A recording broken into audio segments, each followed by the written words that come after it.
안녕하세요. 여행작가 신영란입니다. 이 동영상은요, 제가 왜 만들어서 올리느냐면은, 제가 이번에 낸 책이, 제목이 여행자의 성당 공부라고 하는 책입니다. 이 책은, 설명하는 글보다는 시각적으로 볼 수 있는 사진이나 그림 자료가 더 많이 들어갔거든요.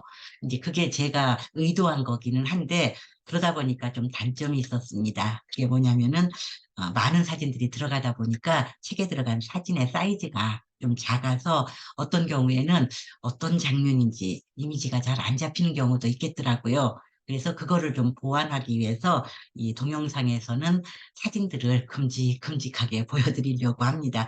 앞으로 꾸준히 이 책에 나오는 사진들, 작은 사진들을 크게 보여주는 그런 컨셉으로 동영상을 만들어 올리려고 합니다. 음, 이번 시간에는요, 파도바라고 하는 도시에 있는 세례당의 천장화와 벽화 요거를 좀 더 보여드리려고 합니다. 여기 책으로 보면은 6페이지와 7페이지에 걸쳐서 있는데요. 왼쪽 6페이지가 벽화에 해당하고 7페이지에 올린 사진이 천장화에 해당하는 그림입니다. 제가 7페이지에 이런 말을 썼습니다. 요게 이 책의 성격을 가장 명료하게 알려주는 그런 부분이 아닌가 싶어서 잠깐 소개를 하도록 하겠습니다. 유럽 여행자의 성당 공부라고 하는 이 책은요, 유럽에 가서 죽어도 성당은 볼 생각이 없는 사람은 읽을 필요가 없는 책입니다. 그렇지만은 단 한 군데라도, 단 하나의 성당이라도 볼 생각이 있는 여행자라면은 꼭 읽고 가셨으면은 하는 책. 그리고 성당 안팎의 모든 것을 다 알고 있는 사람은 읽을 필요가 없는 책. 그러나 아는 것보다 모르는 게 혹시 더 많다고 생각한다면은 꼭 읽고 가셨으면 하는 책입니다. 이 책 읽고 가서 가지껏 성당 앞에서 주눅 들지 말자고요. 이게 이제 제가 이 책을 낸 기획 의도거든요. 자, 6페이지, 7페이지에서 보셨던 그 벽화, 천장화는 파도바 대성당에 부속된 세례당에서 찍은 겁니다.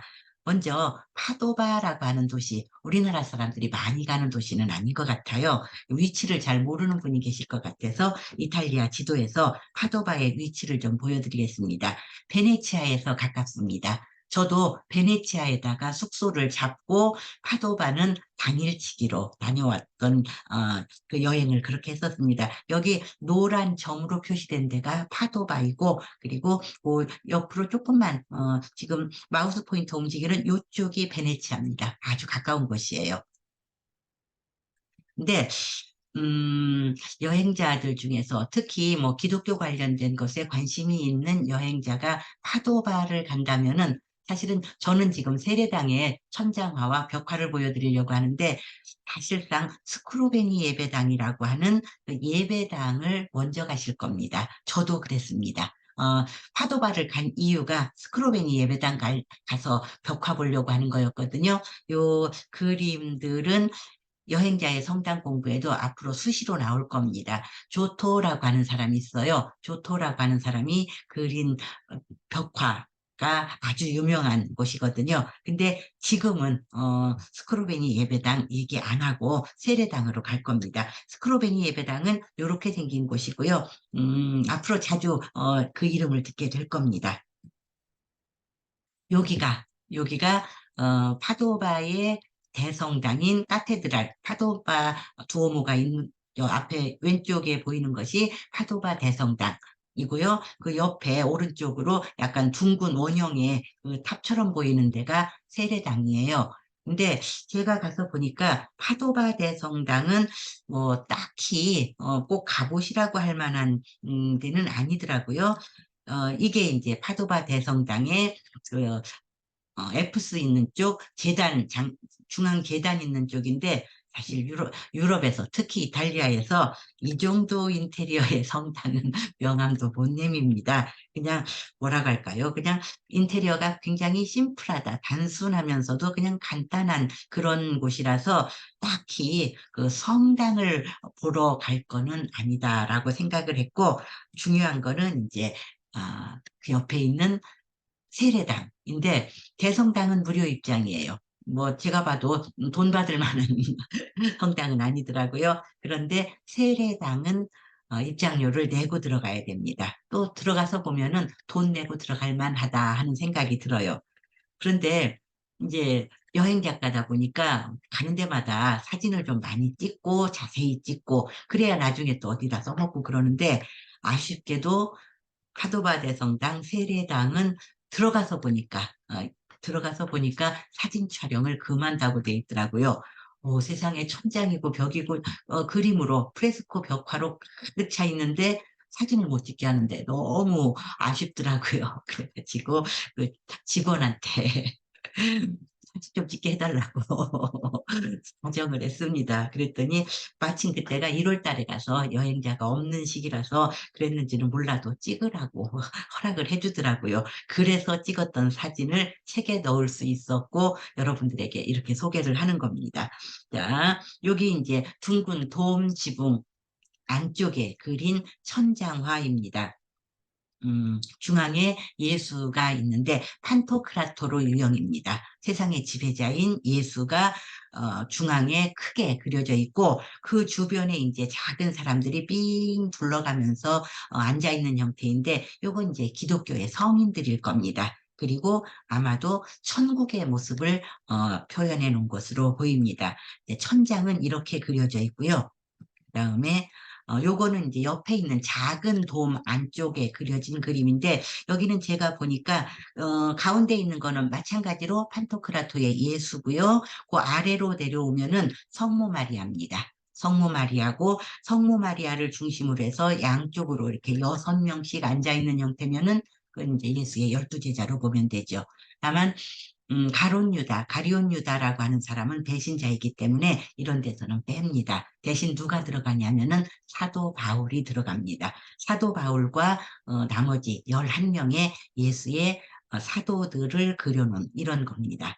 자, 그다음에 그 아래쪽, 처음에 보셨던 천장화, 그 아래쪽으로도 보면은 빈틈이 없어요. 아주 빽빽하게, 빽빽하게 그림을 그렸는데 다 성경 속에 나오는, 성서에 나오는 장면들을 표현해 놨거든요. 그래서 우리는 대개 성당이라든지 이런 세례당 혹은 예배당 이런 그런 곳을 한 권의 커다란 성경책이라고 하는 겁니다. 성경에 나오는 그런 이야기들을 그림으로 표현을 해놓은 겁니다. 그러니까 이제 문자를 모르는 그 글자를 몰라서 스스로의 힘으로 성서를 읽고 해석할 수 없는 사람들을 위해서 그림으로 성서의 내용을 구현해 놨다. 이렇게 보시면 됩니다. 요런 식으로요. 보면은 그림을 이렇게 보면은 지금 마우스 포인터 움직이는 거 보이십니까? 요거는 대천사 가브리엘이 마리아를 찾아와서 성령으로 잉태하게 되었다고 알려주는 수태고지 장면이고요. 그다음에 왼쪽은 마리아가 어렸을 적에, 3살 먹었을 적에 성전에 갔을 때 혼자 힘으로 계단을 올라갔다라고 하는 이제 마리아의 첫 성전 방문이라고 하는 주제의 그림이고요. 그다음에 이제 오른쪽에 보이는 거는 마리아가 세례자 요한의 어머니가 되는 엘리사벳 둘은 사촌자매가 아니었다고 해요. 그 엘리사벳을 찾아가서 만나는 장면이고요. 뭐 그런 식으로 전부가 다 그 성서의 내용과 관련이 있는 그런 그림들이 그려져 있습니다. 여기도 보면은 가운데에 세례자 요한이 예수에게 세례를 주는 장면이 그려져 있네요. 그리고 이제 오른쪽에 보면은 예수가 사람들에게 하느님의 말씀을 전달하는 그런 내용이고요. 뭐, 기독교도가 아닌 사람들로서는 여기에 그려진 내용을 다 알기는 어렵죠. 저도 사실은 잘 모릅니다. 그러나 어느 성당에 가든지 알아볼 수 있는 그런 공통적인 주제도 많이 있어서 보는 재미가 있었습니다. 이런 식으로요. 저는 이제 파도바 대성당의 부속 세례당이 이런 형태로 그려져 있는데 책에는 2장밖에는 사진이 들어가지 못했다라고 하는 거를 말씀을 드리는 겁니다. 자, 이런 식으로요. 여기 보면은 예수가 베드로와 안드레아 갈릴리 호수에서 어부 생활을 하던 베드로와 안드레아 형제를 찾아가서 제자로 삼는 그런 장면도 있고, 지금 마우스 포인터 움직이는 데는 보니까는 요거는 카나 마을이라고 하는 데서 결혼식이 있었는데 사람들이 많이 와가지고 준비한 포도주가 다 떨어지자 예수가 물을 포도주로 바꿨다라고 하는 첫 번째 기적, 예수가 세상에 보여준 첫 번째 기적을 그림으로 표현한 거네요. 이런 식으로 모든 그 내용들이 아주 잘 표현되어 있거든요. 유럽의 그 기독교 관련된 건축물을 갖다가 볼 때는 그 사전 지식 없이, 성서에 대한 사전 지식 없이 보면은 그냥 그림이고 그냥 조각상입니다. 그러나 이렇게 하나하나 내용을 알면서 보면은 정말 스토리가 풍부한 그런 문화유산이라는 것을 알 수 있게 되는 겁니다. 이제 책에 2장밖에는 제가 올리지 못했기 때문에 좀 아쉬워서, 음, 그때 어렵게 찍어온 사진들이길래 여러분들하고 공유하고 싶어서 이렇게 보여드리는 겁니다. 자, 그리고 이제 파도바 세례당 얘기는 여기까지 하고 다음 시간에는 그 다음 페이지 바실리카 양식이라고 하는 그 건축 양식을 소개한 챕터에서 이 사진들이 이렇게 조그맣기 때문에 이 사진들을 좀 크게 보여드리려고 노력을 하겠습니다. 여기까지 오늘은 하겠습니다.